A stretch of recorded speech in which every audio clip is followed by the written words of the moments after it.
Bonsoir à tous, bienvenue dans cette édition du JT du mercredi 10 juin 2020 sur Télé Grenoble. Chaque soir à partir de 18h, on fait ensemble le tour de l'actualité du Grand Grenoble. Une scène d'horreur ce mardi en début d'après-midi devant la préfecture de l'Isère, place Verdun à Grenoble. Un demandeur d'asile pakistanais âgé de 28 ans a tenté de mettre fin à ses jours en s'immolant par le feu. Arrivé au bout de ses recours pour obtenir l'autorisation de rester en France, l'individu avait récemment reçu une obligation de quitter le territoire. Désespéré, il s'est présenté devant la préfecture, s'est aspergé d'essence, mais a heureusement été arrêté in extremis par un policier du poste de garde au péril de sa propre vie. Ce mardi également, un nouveau rassemblement contre le racisme et les violences policières a eu lieu devant le palais de justice de Grenoble. Plusieurs centaines de manifestants se sont donné rendez-vous dès 19h, en même temps que les obsèques de George Floyd, un homme noir américain mort des suites de violences policières à Minneapolis. L'objectif, dénoncer encore et toujours ce que certaines organisations présentes définissent comme un racisme d'État, ou en tout cas qui existe à l'intérieur de la police pour d'autres. La semaine dernière, déjà, quelques 800 personnes étaient venues manifester devant le palais de justice de Grenoble pour les mêmes raisons. Cela a longtemps été un fantasme. La métropole de Grenoble aura dès 2024 sa première ligne de transport par câble. Reliant la future plateforme multimodale de Fontaine-la-Poya à Saint-Martin-le-Vinou, la ligne T1 survolera la presqu'île et par la même occasion le Drac, l'Isère et les deux autoroutes limitrophes. Un projet qui s'inscrira dans une stratégie globale de refonte des déplacements sur notre territoire. C'est l'entrée nord-ouest, c'est donc l'entrée qui donne en direction de Lyon, c'est-à-dire que les personnes qui rentrent dans la métropole grenobloise verront traverser en hauteur ce câble à plat au-dessus de l'autoroute, au-dessus des rivières, comme finalement une capacité à enjamber les obstacles, à franchir les obstacles et à relier les montagnes entre elles en fait. Donc c'est un beau symbole pour la métropole aujourd'hui d'être dans cette dynamique-là.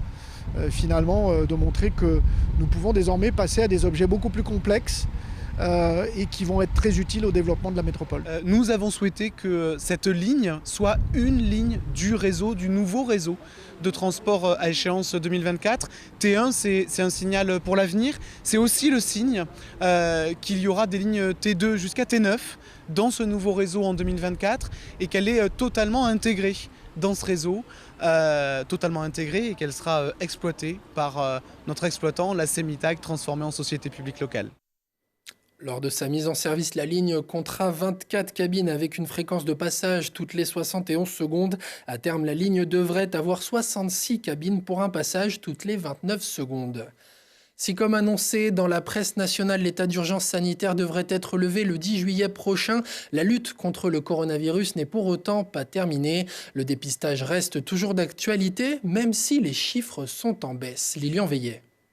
Je vais vous faire un petit prélèvement endonasal profond. C'est pas douloureux, mais c'est pas très agréable. Pour tester les patients au Covid-19, il y a maintenant un drive au laboratoire Auréade Novial de Saint-Imier. On a souhaité ne pas mélanger nos patients potentiellement infectés, des patients sains. Donc on a mis en place ce drive où les patients ont juste à s'arrêter et on leur fait un prélèvement endonasal sans qu'ils rentrent dans le laboratoire. Ce dispositif permet d'utiliser la technique de test virologique avec un simple prélèvement nasal. J'y suis. On emballe ensuite l'échantillon et direction l'analyse au laboratoire de Saint-Martin-d'Air. On va, sous un poste de sécurité microbiologique, inactiver le virus. On va le passer sur l'automate qui va détecter le génome. Et une fois que ce génome est extrait et purifié, il l'amplifie et il le détecte de façon très spécifique et très sensible. Un procédé un peu complexe qui dure 4 heures mais qui révèle si la personne est actuellement contaminée par le coronavirus. Au plus fort de l'épidémie, plus de 1000 tests étaient effectués chaque jour, contre 400 aujourd'hui, grâce au confinement mais aussi à la rapidité de création de ces tests nasaux pour savoir qui est contaminé. Normalement, pour développer des tests, il faut entre 12 et 18 mois. Et là, on a vraiment mobilisé nos équipes de recherche et développement.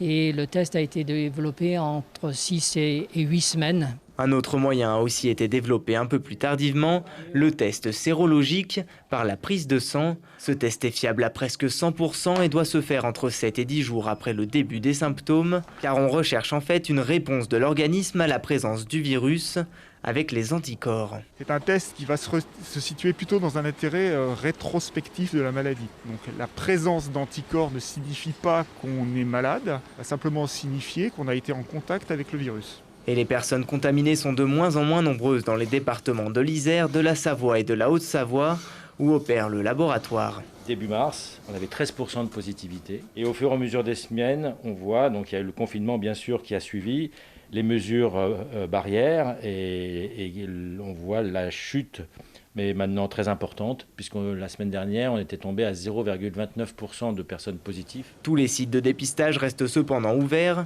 pour éviter tout redémarrage de l'épidémie.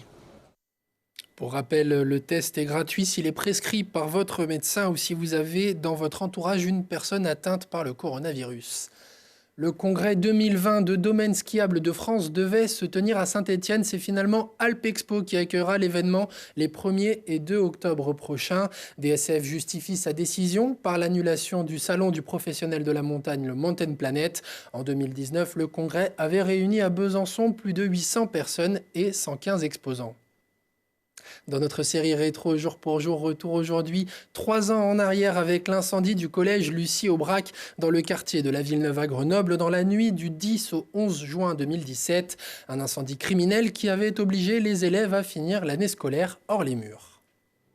Écoutez, pour ce qui est des dégâts, on a pu les constater sur place dès dimanche. Ils sont conséquents. Des expertises sont menées à la demande du conseil départemental qui est propriétaire des locaux. Le collège Lucie Aubrac, c'était environ 360 élèves, une communauté personnelle d'une 50aine de personnes.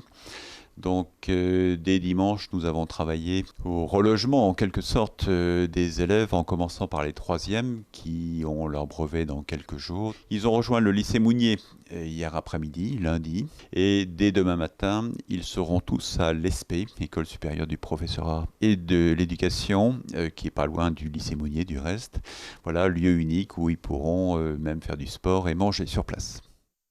Depuis ce reportage, un ancien collège désaffecté a été réhabilité pour accueillir temporairement les élèves. Un nouvel établissement est en cours de construction à la place de l'ancien. Les travaux estimés à 18 millions d'euros ont démarré en janvier dernier. La première rentrée est programmée pour septembre 2021. Demain, nous reviendrons sur l'annonce du déménagement du FCJ Rugby au Stade des Alpes en juin prochain. Nouveau numéro de Voyons Voir sur Télé Grenoble cette semaine. Notre magazine régional est consacré à la crise du Covid-19. Vous allez voir que depuis le début de cette crise sanitaire sans précédent, la région a rapidement mis en place une cellule de crise et a agi pour adapter ses politiques à tout public. Un nouveau numéro présenté par Catherine Lamanche à retrouver ce jeudi à 20h45 sur notre antenne. Merci de votre attention. Prochain rendez-vous avec l'actu dans 1 heure ou en replay sur télégrenoble.net. Passez une excellente soirée.